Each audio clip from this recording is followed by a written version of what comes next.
Un padre, ¿cómo le va? Gracias por venir. Muy buenas tardes, buenas noches, gracias por nuevamente estar aquí, de verdad muy contento, viviendo como todos este momento, eh, hasta estábamos ahí prendidos a la chimenea, Sí. en todo lo que duró desde el momento que se cerraron las puertas. Lo único que esperábamos es ver alguna señal.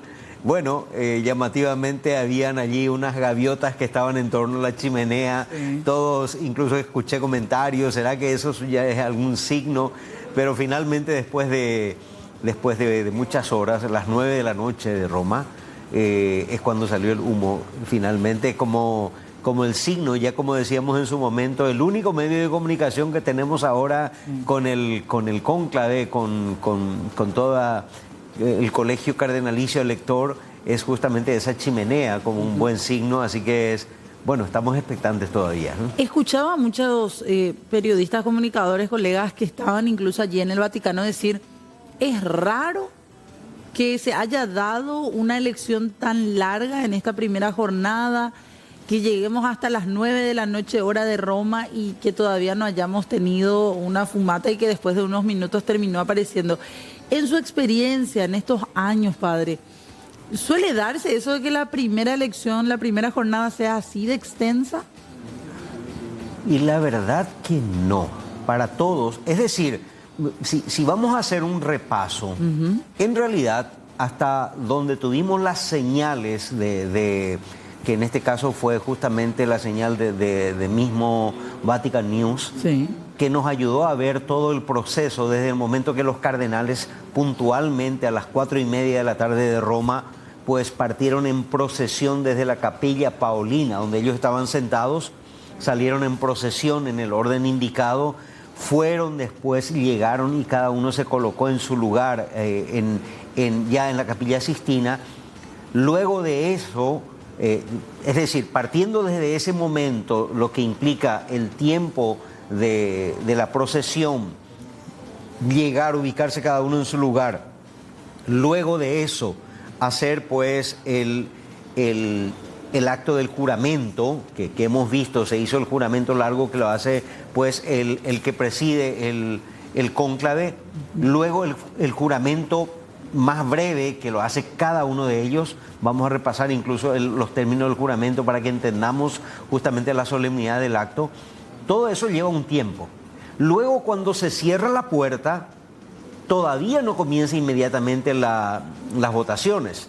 Queda un eclesiástico para que haga una reflexión, una última reflexión con los cardenales, que no es cardenal elector, sino más bien uno que ayuda para la reflexión, y en este caso fue también el cardenal Raniero Cantalamessa, que ya tiene un buen tiempo también como predicador, incluso ya en otros cónclaves había estado él como predicador, había sido predicador de los retiros del Santo Padre también en su tiempo. Entonces, una persona ciertamente muy conocedora de esto. Él quedó dentro para hacer la última reflexión con los padres cardenales, pero luego ya salen todos ellos y quedan solamente los padres cardenales. Ese es el momento donde se inicia la votación. Ahora, la votación es también individual. Sí. Por tanto, tiene su tiempo. Son 130 personas que tienen que ir ordenadamente levantándose de sus lugares, yendo incluso haciendo una fórmula de expresión pública, sí, que también lo vamos a repasar, cuando deposita justamente la papeleta en donde él ha escrito. Es decir, tiene todo un proceso. Primero se les entrega la papeleta, tienes el tiempo para escribir el nombre. ¿Cuánto tiempo más o menos le dan, padre, para la escritura? Y yo creo que son seguramente unos 20, unos 30 minutos seguramente.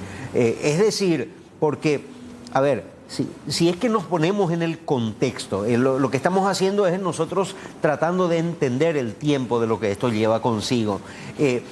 Después de la reflexión, hay todavía un momento en donde el cardenal que preside, que en este caso es Pietro Parolin, el que preside el cónclave justamente propiamente para las elecciones, él pregunta, según las normativas, si ya se puede comenzar las votaciones o hay todavía alguna pregunta, alguna duda o algo que se necesite. Entonces, ese tiempo que todavía se tiene como previo a propiamente el acto de votación, no tenemos nosotros una manera de calcular el tiempo. Claro. Además, como también muy bien escuché algunas reflexiones, para muchos cardenales era su primera experiencia. Sí. Por tanto, evidentemente podían haber momentos de consulta, podían haber también momentos así particularmente para decir necesitamos hablar un poco sobre esto. No sabemos tampoco cuánto tiempo duró el tiempo de la reflexión con el padre Cantalamessa. Es decir, todo ello está dentro del previo. Sí. Pero luego, también considerando propiamente el acto eleccionario, eso también lleva su tiempo. O sea, son 133 personas, cardenales, en este caso electores, y cada uno debía de pasar a depositar su voto. ¿Y qué es lo que dicen cuando pasan? Bien, eso es importantísimo. Mira que hay varias cosas que es para que tengamos en cuenta acá, para ser exacto. Voy a leer yo esa fórmula para que entendamos también la solemnidad de lo que eso implica. Claro. Porque primero ellos hicieron un juramento al entrar al cónclave, sí. que todavía tuvimos participación, sí. que fue la fórmula larga que lo hizo el mismo presidente del cónclave, y luego cada uno hizo la fórmula corta, sí. que lo hicieron en latín. La fórmula corta dice: yo y yo, nombre, cardenal, apellido, prometo, me obligo y juro, y poniendo la mano sobre los evangelios, así me ayude Dios y estos santos evangelios que toco con mi mano. Hasta eso tuvimos participación. Sí, sí.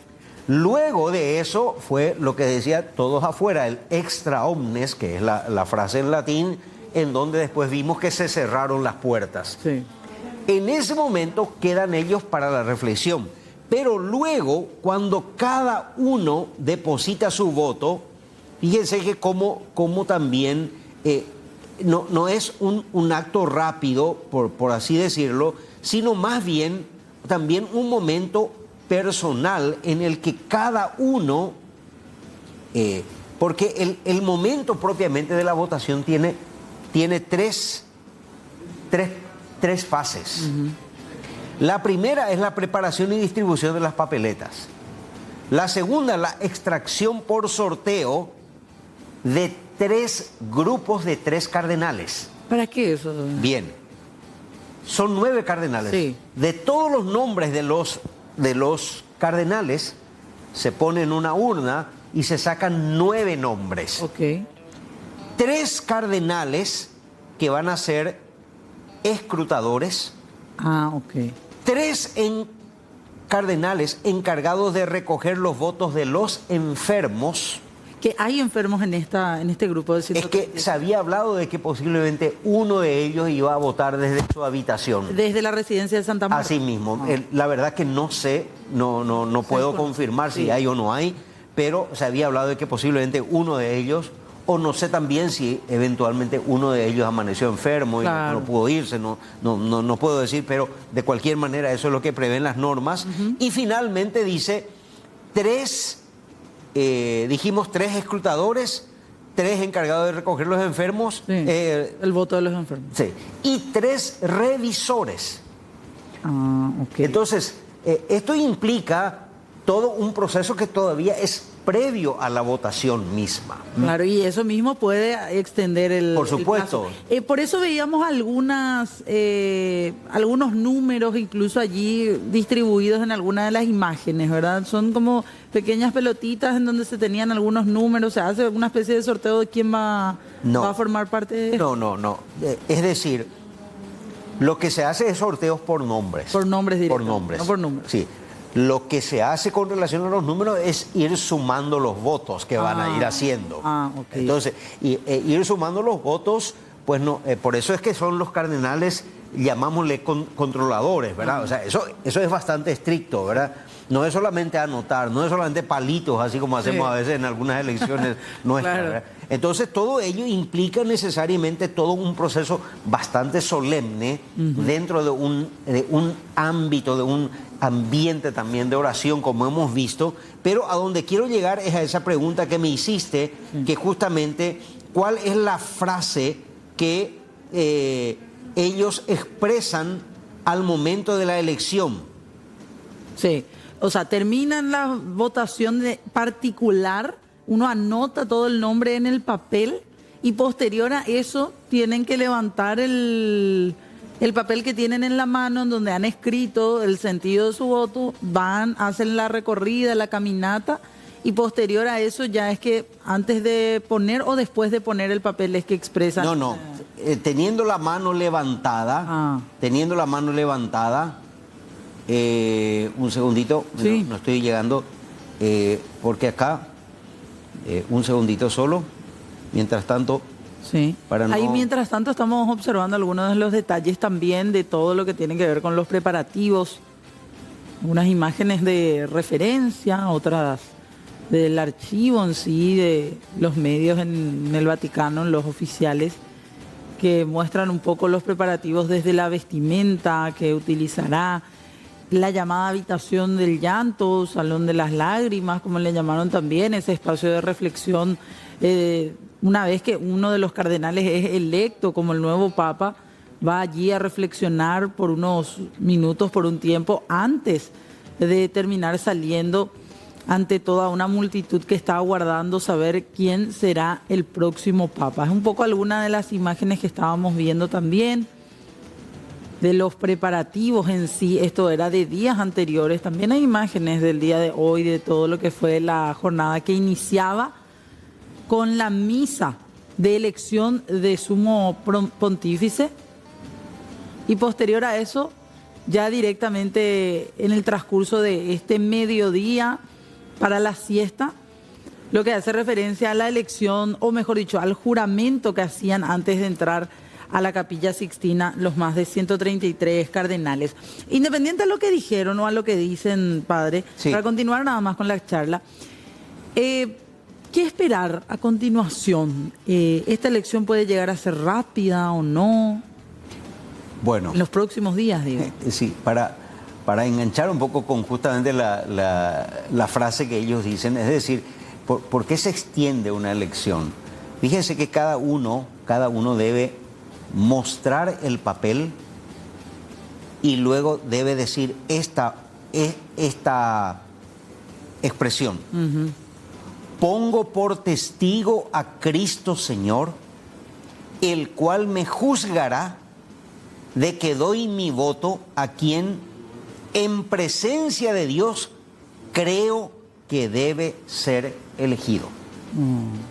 Esto lo debe decir cada uno. Sí. A continuación, deposita la papeleta en el plato, porque hemos visto Sí. que había, esa es la urna la que estaba tapada así, pero al lado hay un recipiente igual, pero como un plato, Sí. en donde deposita el papel en el plato y con este plato y la introduce en la urna con el plato.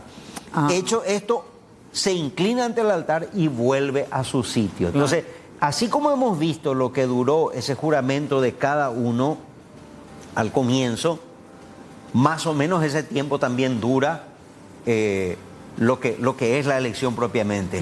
Ahora, a tu pregunta de cuánto puede durar este proceso eleccionario, solamente está establecido que si es que son 3 días consecutivos de votación, después de esta, que hoy fue la primera, Sí.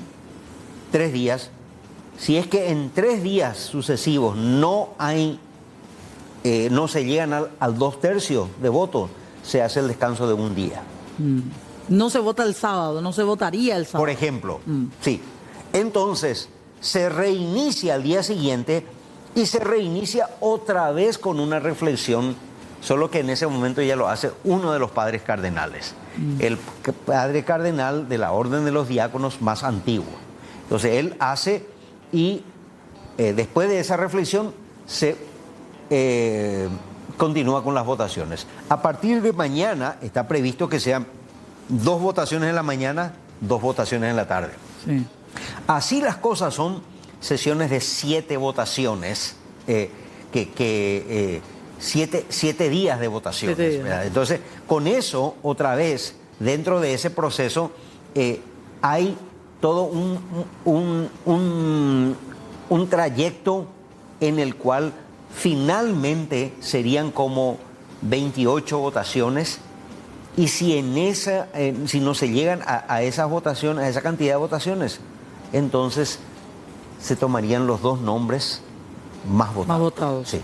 Y solamente ya se votaría entre ellos 2. Entre ellos 2, pero siempre respetándose los 2 tercios. Eso después de los 7 días. Sí, así mismo, después porque está previsto 7 votaciones, 7 votaciones, 7 votaciones, 7 votaciones, y si ahí no se llega, claro, entonces es ahí en donde se llegaría pues a hacer esta votación entre los 2. Ok. ¿Hay posibilidad de que baje la cantidad de votos a través de un consenso entre los cardenales? No se puede. Decir, está establecido que no pueden 2 bajar, tercios. Tiene que ser sí o sí 2 tercios, siempre. Que en este caso es 89 votos. Y dentro de, si es que tomamos 133 o si tomamos 134, entonces tenemos que saber bien cuántos son los cardenales finalmente. Claro. ¿Verdad?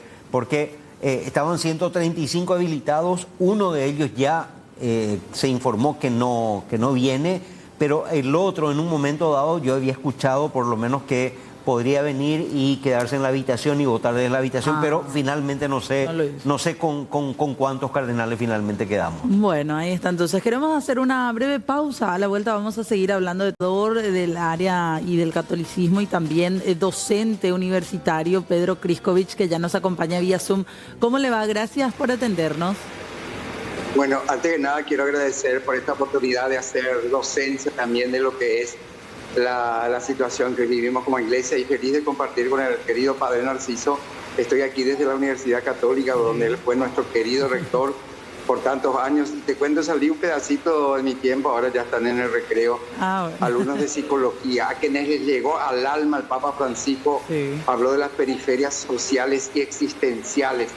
Y tenemos un grupo de WhatsApp con ellos que se llama Sanadores del Alma, porque el Papa Francisco dijo que los psicólogos, en un mensaje que les envió, son los sanadores del alma. Y cada vez, aunque en el mundo existe una negación de lo que fue la pandemia, como que al Papa le preguntaba una vez, ¿qué es lo peor que nos puede pasar después de la pandemia? Su respuesta fue que no nos haya servido de nada, que todo continúe como si nada hubiera pasado. Y estos chicos es un grupo extraordinario, querido Padre, son 45 chicos y chicas que siguen psicología y abrazaron esta vocación en la católica, y hoy el tema justamente es cómo abrazar en la realidad este mensaje del Papa Francisco. Y qué bueno que el Padre explicó este tema, porque se atrasó tanto hoy el tema. Era ilógico cuando dijeron que a las 14, yo no sé cómo pudieron decir que a las 14 ya iba a haber fumata. Sí, para empezar, a las 13 entraron, en una hora no iban a poder, estará de acuerdo conmigo el Padre, en una hora no iban a poder dirigir esas palabras, depositar el voto. Es obvio que no iba a durar una hora, y por eso duró 3 horas, ¿verdad? Sí, eso estábamos diciendo. La gente pensaba que... Nos estaba adentrando aquí el Padre también de los detalles, en realidad, que muchos ya no conocíamos de todo ese proceso interno. No es poca cosa, tienen que elegir nada más y nada menos al representante de la Iglesia Católica. Tienen que evidentemente tomarse su tiempo y por sobre todo ser muy detallistas con cada uno de los protocolos, y ni qué decir el conteo también de los votos. Profesor, agradeciéndole que nos haya atendido en medio de las clases. Y hablando justamente de eso, ¿verdad? De la feligresía, de los fieles católicos. Para en general, los fieles y la Iglesia Católica, ¿qué perfil cree que tiene que tener el próximo Papa? ¿Habló de eso con sus alumnos? ¿Qué es lo que se dice un poco también? Sí, por supuesto. Vos sabés que, qué linda que pregunta me haces, porque acá en la Católica, que el Padre lo sabe, como nuestro querido rector emérito, hay chicos tanto católicos como también de otras religiones, hasta hay chicos que se dicen agnósticos. Y es impresionante cómo todos le lloran al Papa Francisco. Me dice una chica agnóstica, profe, no pensé que yo le iba a llorar tanto a este Papa. qué fue lo que este Papa hizo para de esta manera hacer que nuestro corazón le ame tanto. Y fue un hombre que supo leer la lectura de lo que el mundo necesita hoy. Cuando él dijo periferias sociales y existenciales, estará de acuerdo conmigo el padre Narciso, eso fue antes, en una de las congregaciones que se reunía antes del cónclave. Él dijo, el nuevo Papa debería ocuparse de eso, y él iba a ser el nuevo Papa. No creo que ni él lo haya pensado, porque como a cada persona, cardenal que se lo entrevista o nadie, todos dicen como que no. Papa frita, respondió el Papa, Padre Cristóbal, por decirte, es decir, sí. Nadie te va a decir que sí desea ser el Papa, con claro. Todo eso que eso implica. Y el Papa Francisco ya habló. Y hablar de periferias sociales y existenciales es entender el drama actual que vive el mundo, gente alejada de la fe, gente que necesita un sentido en sus vidas. Sí. Y por ello, claro que, y yo tomo la palabra del padre, en una entrevista le hicieron al padre Narciso cuando le preguntaron si cree que este proceso se va a truncar. Y el padre recordará, querido padre, dijiste, no solo no se va a truncar, se va a afianzar, porque no puede no afianzarse algo que empezó de manera tan fuerte, tan extraordinaria con él. No creo que nadie se atreva a ir de contramano, y no solo por ir de contramano contra el Papa Francisco, sino contra la historia. Es como que esta humanidad doliente se sintió abrazada, esta humanidad herida se sintió sanada, es decir, sería ir de contramano con la historia, que no continúe esto. Que no olvido tus palabras, querido padre Narciso. Vos respondiste, creo que fue nuestro querido colega Carlos Martínez que te preguntó a decir esto. Vos le respondiste, no solo esto no se va a cortar, sino que esto se va a afianzar. Así fue, ¿verdad, querido padre? Así mismo, Pedro, y eso es simplemente poder leer la historia de la Iglesia y la historia de los papas también. Vale la pena siempre hacer una referencia a todo el proceso que vive la Iglesia y valorar también a cada papa en su propio tiempo, en su propia historia. Juan XXIII convocó el Concilio Vaticano II, el Concilio Vaticano II que dice pues un diálogo con el mundo, estos documentos maravillosos como la Gaudium et Spes, la Lumen Gentium, que nos adentró tanto para entender justamente que la teología no es y la espiritualidad cristiana católica no es solamente una relación intimista con Dios, sino que es sobre todo un compromiso con el mundo, un compromiso con los demás. Y eso es lo que los papas que después vinieron, Pablo VI, Juan Pablo I, Juan Pablo II, luego Benedicto XVI y finalmente el Papa Francisco, que nos ayudó justamente. El Papa Francisco, que trabajó muy de cerca en el documento de Aparecida, justamente con el Papa Benedicto. Todos dicen de que el documento de Aparecida, que es el documento de los obispos latinoamericanos, el último, el que se reunió en Aparecida apenas el Papa Benedicto fue entronizado como Papa, pues también dicen de que es como una relectura de los documentos del Concilio Vaticano II.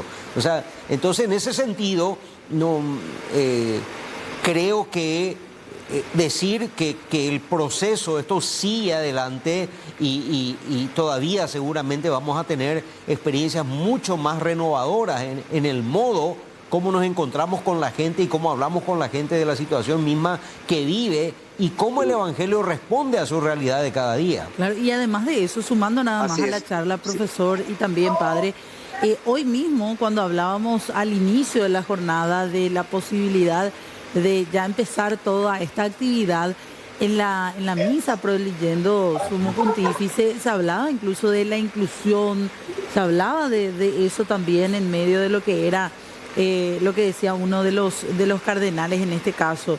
Decía que Dios conceda a la Iglesia, al Papa, que mejor sepa despertar las conciencias de todos. Hablaba también nuevamente de, como les decía, de la inclusión en sí, de la diversidad. La unidad de la Iglesia es querida por Cristo, una unidad que no significa uniformidad, sino comunión firme y profunda en la diversidad, decía. Así mismo, sí, justamente, o sea, eso hay que apuntar. Claro, ese es el concepto propiamente. O sea, la Iglesia no vive uniformidad, y porque la uniformidad, para que sea real, tiene que ser impuesta. Y justamente la libertad que nos lleva a entender cómo el Espíritu Santo se manifiesta de distintas maneras es lo que hace florecer en la Iglesia distintos carismas, distintas maneras de pensar, distintas maneras de ver la vida, Pero todo eso, esa diversidad, se une en la unidad y eso es lo que se llama comunión. Justamente eso lo señaló muy bien también en la homilía el cardenal decano, haciendo una aplicación del evangelio que hoy se leyó en la misa, que donde Jesús decía, ámense como yo les he amado, ¿verdad? Y después hacía referencia del amigo, decía que nadie tiene mayor amor que el que da la vida por su amigo. Claro, profesor, ¿qué esperan los universitarios, por ejemplo, del nuevo Papa? O sea, ¿qué te dicen? ¿Cómo tiene que ser? Te agradezco por la pregunta, porque fue precisamente lo que les acabo de preguntar, ¿verdad? Primero, el extrañar con toda el alma, todavía no se procesó todo el duelo por la pérdida del Papa Francisco, y al mismo tiempo desear a alguien que pueda amar así. A mí me impresionó mucho la homilía de esta mañana que escuchamos junto con el padre muy tempranito, ya de madrugada, cuando teníamos también un programa a la madrugada, y decía, el amor es lo que este mundo necesita, el soy amado, luego existo. Y el incorporar a todos, ya que hablaste de inclusión, el Papa dijo, después veamos cada caso particular de lo que hay que ayudar a solucionar el drama personal de cada uno, pero ese todos con énfasis, y el amor. Hoy el cardenal Giovanni Battista Re dijo que el mundo necesita del amor y lo único que en este tiempo debemos hacer es invocar al Espíritu Santo. Y estamos hablando te hablé de chicos de psicología, hay heridas existenciales, hay heridas profundas. Yo siempre les hago reflexionar sobre una frase de Manuel Munier, que frente al pienso, luego existo de Descartes, que es el racionalismo, está el soy amado, luego existo. Hay casos dolorosísimos hasta de jóvenes que se sacan la vida, es decir, porque no se sienten amados, no se sienten abrazados, y es sobre esto tenemos que hoy trabajar. Y el Papa fue un hombre que amó, su último documento fue Él nos amó, referente a Cristo, que nos amó hasta el extremo, pero yo también diría referente a Él. Claro. El mundo fue amado por este Papa, y por eso este mundo amó al Papa, fue un amor recíproco. Entonces, totalmente. Por eso lo vamos a extrañar. Este es un duelo, Fernanda, que todavía no se está procesando del todo. Es una pérdida demasiado dolorosa, y como la gente dice, ya estamos eligiendo el nuevo Papa, pero no es como el famoso refrán, muerto el rey, viva el rey. No, para nosotros el dolor por la pérdida del Papa es tan fuerte que aún la vamos a procesar, y por eso deseando que el nuevo Papa siempre va a haber una continuidad cuando la tenemos clara en la Iglesia, qué es lo que proponemos para el mundo. Una iglesia que abrace al mundo, que no se separe del mundo ni vaya paralela al mundo. Había un santo que reflexionaba, ¿quién se alejó primero? ¿El mundo se alejó de la iglesia o la iglesia se alejó del mundo? Yo decía, si ambos cometieron ese pecado de formar muros y no puentes, bueno, que trabajemos. Me encanta el nombre del pontífice. El pontífice es un puente entre el mundo, la iglesia, entre las personas. Por ello, que recemos y invoquemos al Espíritu Santo para que este nuevo Papa pueda vivir esto que estamos conversando, dialogando. Totalmente. Profesor, le agradecemos mucho por una cuestión de tiempo nada más, y para que pueda retomar también sus clases. Un abrazo. Te quiero mostrar, bueno, ya está mis alumnos, te voy a mostrar más tarde, pero decirte que son chicos maravillosos. Sí, aquí están. A ver, un poquito, ahí vamos a mostrarle. Ahí está, espectacular. Ahí está el saludo, Fernanda. Gracias, profesor. Gracias. Un gustazo tenerlo también, como siempre, tan amable, Pedro Kriskovich, comunicador católico, docente. Ahí ya va a retomar la charla sobre el cónclave aquí en el programa. Hoy veíamos, padre Narciso Velázquez, con mucho orgullo, hasta diría, la presencia del cardenal Adalberto Martínez, hacer el juramento, hacer todo ese proceso, y también ya nos hemos adueñado un poco de la figura de Cristóbal López, ¿verdad? Eso mismo, sí. No, de verdad, si bien es cierto, tenemos que decir, la responsabilidad del voto es muy personal. Sí. Por eso dice la fórmula, yo elijo.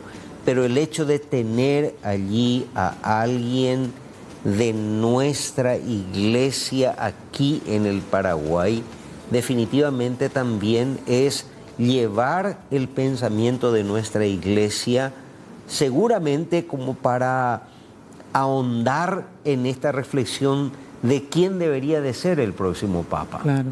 Y más aún con ese afecto muy especial que ha suscitado en nosotros el Papa Francisco, por ser alguien muy conocedor del Paraguay, conocedor de nuestra historia, que también ha tenido oportunidad de manifestarse con ese afecto personal, con esa ternura casi, al mencionar a la mujer paraguaya, al hablar también de que somos un pueblo trabajador, de que somos un pueblo que hemos demostrado una capacidad también de reponernos ante las adversidades. Entonces, definitivamente, esa presencia que ha resonado en más de una ocasión también en la palabra del Papa Francisco, el nombre de Paraguay, al presentarse, en este caso, su eminencia, Monseñor Adalberto Cardenal Martínez, evidentemente que es una presencia de Paraguay. Claro. Entonces, sí, y todos estábamos pendientes al momento de verle y de escucharle que él también emitía su voto y su juramento. Nos sentíamos también nosotros parte en esa misma palabra. ¿Sí? Totalmente. Hay muchos desafíos que tiene que afrontar la Iglesia Católica ya con el próximo Papa. Decíamos, el mostrarse todavía abiertos, el acercar a tantos fieles que hoy se alejan de la Iglesia también. Hablar de temas controversiales va a ser o va a tener que estar en definitiva en la agenda para generar ese ambiente de confianza. ¿O qué cree usted, padre? Mira que las congregaciones generales, que fueron justamente las reuniones preparatorias para el cónclave que han tenido los cardenales, después de cada reunión salía como una pequeña referencia de cuáles han sido las reflexiones que emitieron los cardenales. Y me llamó mucho la atención que han rescatado algunas frases que han salido en más de una ocasión en las homilías y en las reflexiones del padre del Papa Francisco. Por ejemplo, me llamó mucho la atención, dice, una iglesia cercana, una iglesia samaritana, haciendo referencia a aquel texto del buen samaritano que es del Evangelio, pero que ha sido una frase también del Papa Francisco.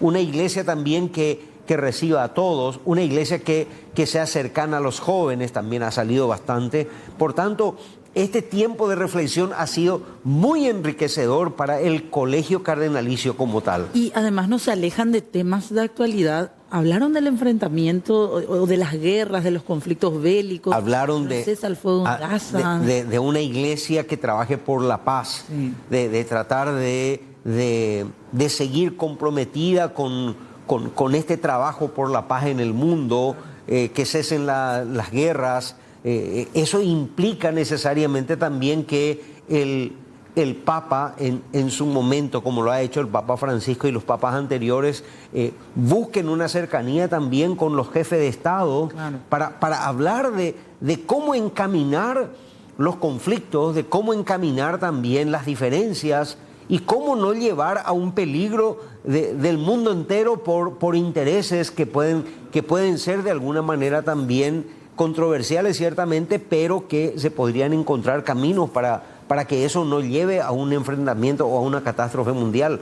Mira que el Papa Francisco llegó a hablar, dice, estamos viviendo una tercera guerra mundial en pedazos. Sí, totalmente. Y eso, pues, teniendo presente todo el problema que se sigue creando, que sigue habiendo en Oriente Medio, claro, con todo este problema allá en la zona también de Europa, hacia la zona entre estos dos países que siguen en guerra también. O sea, definitivamente no solamente aquellos, sino que también eventuales conflictos que puedan suscitarse en otros lugares. Claro. Mañana, ¿cómo continuarán las votaciones? Hablábamos en la pausa un poco de estos procesos que se tienen que seguir, está todo pensado. Bien. Un poco para reiterar, de acuerdo a la normativa, hoy se dio, de acuerdo a lo que estaba previsto, una votación.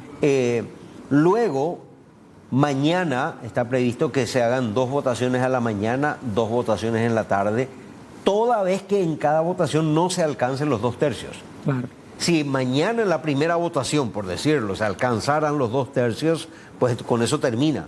Pero si no se alcanzan los 2 tercios, irán en adelante justamente lo que viene el proceso. Y dice de que esta primera etapa de 3 días consecutivos de escrutinio, si no se llegan, entonces se hace un día, una pausa de un día, para que dice, aquí mismo dice,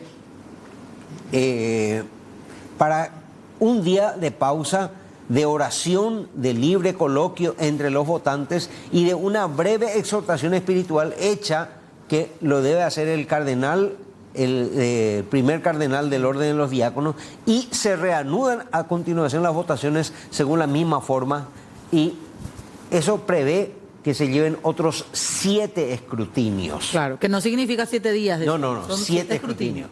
Y de esa manera, luego, otra vez otra pausa, que ya no dice que tenga que ser un día, sino con una pausa de acuerdo a lo que se considere.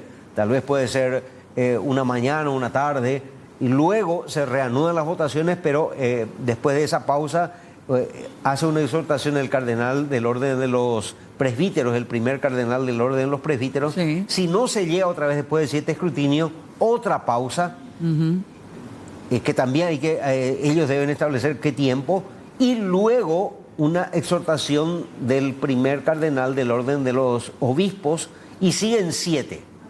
Si allí otra vez no se llega a los 2/3, se toman los 2 nombres de los más votados. Entonces, y entre ellos 2 pues se eligen, pero siempre respetándose los 2/3. Bueno, padre, le agradecemos muchísimo por esta explicación tan didáctica, por las reflexiones también, y estamos atentos a lo que pueda ocurrir en los próximos días. Muy amable.